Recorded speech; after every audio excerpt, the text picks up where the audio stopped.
देखिए, बात संभल को लेकर शुरू हुई थी। संभल में बाकायदा फॉर्मूला तय कर लिया गया, लेकिन चर्चा यूपी से बिहार तक क्यों हुई? क्योंकि यहाँ पर तुष्टीकरण की राजनीति करने वाले बिहार के जो चेहरे हैं वो भी आगे आ गए। क्यों मैं ऐसा कह रहे हैं समझिए। दरअसल होली और जुमे की नमाज का समय तय हो गया था, फॉर्मूला तय था, 50-50 फॉर्मूला दे दिया गया था। इसके लिए 2 बजे तक होली मनाए जाने की बात थी और 2 बजे के बाद जुमे की नमाज करने की बात थी। सीएम योगी खुद ये फॉर्मूला बता चुके हैं और दोनों पक्षों के धर्मगुरु भी सहमत हैं। पीस कमेटी की बैठक हुई है।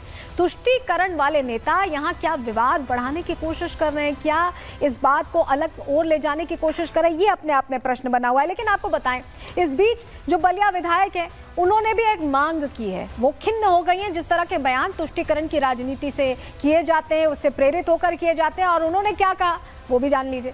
उन्होंने, बलिया विधायक ने बड़ी मांग रखी है। मेडिकल कॉलेज को लेकर उन्होंने मांग उठाई है। मेडिकल कॉलेज में अलग विंग बनाने की मांग वो कर रही हैं। कह रही हैं कि मुस्लिम मरीजों के लिए अलग वार्ड बनाए जाएं। हिंदू त्योहारों से इन्हें दिक्कत होती है। ऐसे में उन्होंने कहा है कि हो सकता है कि इलाज कराने से भी दिक्कत हो। ऐसे में उनकी तरफ से ये मांग रखी गई है। क्या कहा है केतकी सिंह ने, बीजेपी विधायक है, सुनिए। क्या सौहार्द का जिम्मा क्या हिंदुओं ने ही उठा रखा है? कब तक ये ठेका चलेगा? इसका कोई टाइम लिमिट है कि नहीं, एक्सपायरी डेट है कि नहीं, कि इसको खत्म अब हो जाना चाहिए? क्यों होली, दिवाली, रामनवमी, छठ, काली पूजा, दुर्गा पूजा, लक्ष्मी पूजा, इन सब त्योहारों पे ही क्यों सुरक्षा की जरूरत पड़ती है? साल में 52 जुम्मे पड़ते हैं, उन जुम्मों में क्यों नहीं सुरक्षा की जरूरत पड़ती है? आखिर वो कौन लोग हैं जिनसे हमको सुरक्षा चाहिए? तो इसको लेकर बयानबाजी तेज है। इस खबर पर हमारी नजर रहेगी, कैसे होली पर किस तरह की तस्वीर सामने आती है, इस पर भी नजर रहेगी, क्योंकि बयान तो खूब आ रहे हैं। आगे बढ़ रहे हैं, अगली खबर का रुख कर रहे हैं और बात अब इंदौर के महू की करने वाले। इंदौर के महू की बात इसलिए जरूरी हो गई है क्योंकि हमने कल ही आपको प्रहार में कहा था कि इंदौर के महू से जो तस्वीरें सामने आई वो ऐसा लग रहा है कि सुनियोजित साजिश है। पहले से फिक्स किया गया था कि इस तरह का अटैक करना है, पत्थर और सब कुछ तैयार रखा गया था और अब उसकी तस्दीक करने वाली तस्वीरें, साक्ष्य सामने आ गया। और तस्वीरें कभी झूठ नहीं बोलती। चलिए सबसे पहले आपको जरा तस्वीर ही दिखा रहे हैं, तस्वीर के जरिए पूरी कहानी समझाते हैं। पहली तस्वीर देखिए, ये तस्वीर नंबर 1 है। इसमें आप मस्जिद से बाहर निकलता विजय जुलूस देख पा रहे हैं। ये जश्न का माहौल था। आईसीसी चैंपियनशिप जीतने के बाद इंडिया जब जीती तो देखिए लोग तिरंगा लेकर निकले थे। तिरंगा यात्रा इसे आप कह सकते हैं। देखिए तिरंगा आपको दिख रहा होगा, लोग बाइकों पर तिरंगा लेकर निकले हुए हैं और उसे लहरा रहे हैं क्योंकि ये खुशी थी, ये देश की जीत थी और देश की जीत में सब सम्मिलित होना चाहते थे। और यही वजह है कि जब जुलूस निकला तो बड़ी संख्या में लोग जुड़ते गए।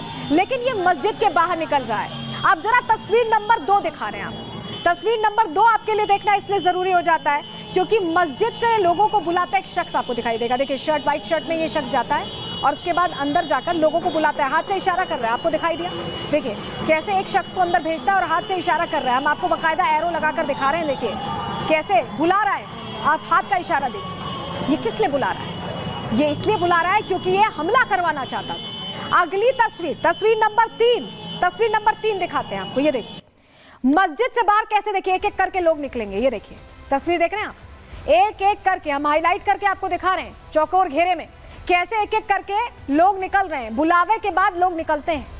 तो यहाँ तो कोई अटैक नहीं हुआ, तो कहा गया था कि तोड़फोड़ हुई थी इसलिए निकले। और देखिए हो हल्ला शुरू हो गया। इसी तस्वीर में देखिए भीड़ निकलती, हो हल्ला शुरू होता है। चौथी तस्वीर आपके सामने अब रखते हैं, तस्वीर नंबर 4। देखिए भीड़ निकलती है और तोड़फोड़ शुरू कर देती है, लोगों से मारपीट शुरू कर देती है। ये सच्चाई बताने वाली तस्वीरें, और तस्वीरें कभी झूठ नहीं बोलती हैं। कैसे यहाँ पर हिंसा की गई वो तस्वीर दिख रही है, तोड़फोड़ होने लगी। और तस्वीर नंबर 5 अब आपको दिखाते हैं, सड़क पर कैसे उपद्रव मचा है, जमकर नारेबाजी हुई है। फुल स्क्रीन कर रहे हैं, जरा आवाज भी सुनवा रहे हैं आपको किस तरह का माहौल था उस वक्त।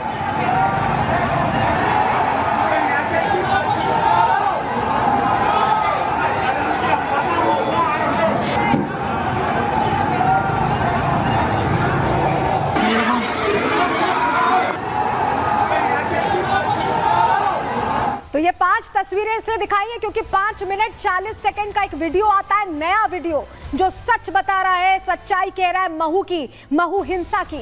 वीडियो में हिंसा का मास्टरमाइंड दिखाई दिया, वो शख्स जिसे याद करिए हमने आपको दिखाया कैसे हाथ से इशारा करके अंदर से लोगों को बुला रहा था। इसी शख्स ने मस्जिद से भीड़ को बाहर बुलाया और भीड़ ने बाहर आकर लोगों के साथ मारपीट की है। मस्जिद के बाहर शांति से जो जुलूस निकल रहा था उसको निशाना बनाया गया है। मस्जिद में पटाखा फोड़ने का भी आरोप जो लगाया गया था वो झूठा निकला। आप देख रहे हैं कैसे आराम से जुलूस निकल रहा था। इनको दिक्कत दरअसल तिरंगे से हुई, जुलूस से हुई, वंदे मातरम और भारत की जयकार से हुई। वीडियो में मस्जिद के बाहर कोई पटाखा फूटता नहीं दिखाई दिया है, सिर्फ बाइक रैली निकल रही थी, तिरंगा यात्रा निकल रही थी। पुलिस ने इस वीडियो को जांच के दायरे में अब ले लिया है, जो वीडियो भी हमने आपको दिखाया, और 5 मिनट 40 सेकंड का ये वीडियो पूरा सच, पूरी कहानी बयां कर रहा है। हमारे सहयोगी वहां पहुंचे, उनकी रिपोर्ट आपको दिखा रहे हैं। महू में हिंसा और इस हिंसा के पीछे कौन, इन सब पहलुओं पर अब पुलिस इन्वेस्टिगेट कर रही है। लेकिन स्थानीय लोग जो हिंसा के शिकार हुए वो तमाम लोग हमारे साथ हैं। सबसे बड़ी बात है कि जो आरोप है यहाँ पर एक पक्ष का कि मंदिरों को भी टारगेट किया गया। बात करते हैं, ये जो आप कांच देख रहे हैं, फूटा हुआ कांच, उसके बगल में वो फूटा कांच, ये बालाजी मंदिर के पीछे का हिस्सा है। इस मंदिर को क्या टारगेट करके पथराव 100% टारगेट करके पथराव कर 100% टारगेट, और यहीं से पत्थर फेंके जा रहे थे सर। यहाँ के जो शहर गाजी बोल रहे हैं कि सुतली बम फेंका गया या ये फेंका गया, ऐसे कोई भी घटना नहीं हुई। अगर इसकी वास्तविकता होती तो वो उनके पास में भी कैमरे वो निकाल सकते हैं। तो यहाँ पे आए दिन का ये भी मुख्य जड़ बन गया है। जामा मस्जिद एक मुख्य केंद्र बन गया है। यहाँ पे हमेशा यहाँ पे दंगाई तरीके से होते हैं और हिंदुओं पे हमेशा अत्याचार होता है। यहाँ पे अगर आप कह रही हैं षड्यंत्र है, हिंसा है, तो क्या कोई संगठन काम कर रहा है इनके लिए? इनके लिए PFI काम कर रहा है, सीमी कर रहा है। ये वैसे कहा जाए तो वैसे इसके ऊपर कार्रवाई जरूर हुई है, बाकी ये कहने के लिए कार्रवाई हुई है। और ये क्या चीज है? पेट्रोल बम है, ये जो बना के फेंक रहे थे, ये उसी तो इस तरह आपका ये दावा है कि इस तरह के जो पेट्रोल बम बना के इससे दुकानों में फेंके गए, ये इससे आग लगाने की कोशिश की गई है। और ये शटर में जो आप काला दिख रहा है, जी बिल्कुल, मतलब ये पूरी तरह से ये सोचा समझा सब साजिश थी इनकी। ये बताया जा रहा है, इन लोगों का ये दावा है कि इस तरह से ही इन बोतलों में पेट्रोल भर के पेट्रोल बम बनाए गए थे और आग लगाने की कोशिश की गई थी और कई जगह पे आगजनी की भी है। तो ये एक्चुअल स्थिति है। ग्राउंड रिपोर्ट से हम ग्राउंड रिपोर्ट आपको करके बता रहे हैं कि किस तरह से यहाँ पर हिंसा हुई। तो सत्यविजय की आपने रिपोर्ट देख ली और क्या कार्रवाई हुई है, चलिए अब वो जानकारी आपको दे देते हैं। महू हिंसा मामले में अब तक 8 FIR दर्ज हो चुकी हैं। 100 से ज्यादा लोगों को आरोपी इस मामले में बनाए गए। CCTV के आधार पर पहचान की जा रही है। आरोपियों पर रासुका लगाने की तैयारी भी चल रही है। उपद्रवियों ने 12 बाइकें, एक कार को फूका है, 2 ऑटो और 2 दुकानों में आगजनी की है और तोड़फोड़ की है। तो उनकी पहचान अब CCTV फुटेज के आधार पर चल रही है और जो तस्वीर हमने आपको दिखाई है उसके आधार पर भी कार्रवाई की तैयारी है। लेकिन अब आप समझिए कि शिकायतकर्ता जिन्होंने इस पूरे मामले में खुलासे किए हैं उनकी भी शिकायत दर्ज हो चुकी है। किस तरह से उस मामले में कार्रवाई हो रही है, सुनिए जरा। हमारे पास एक्सक्लूसिव FIR की कॉपी है और ये FIR जिसने लिखाई है वो फरियादी है गजराज और पप्पू कौशल।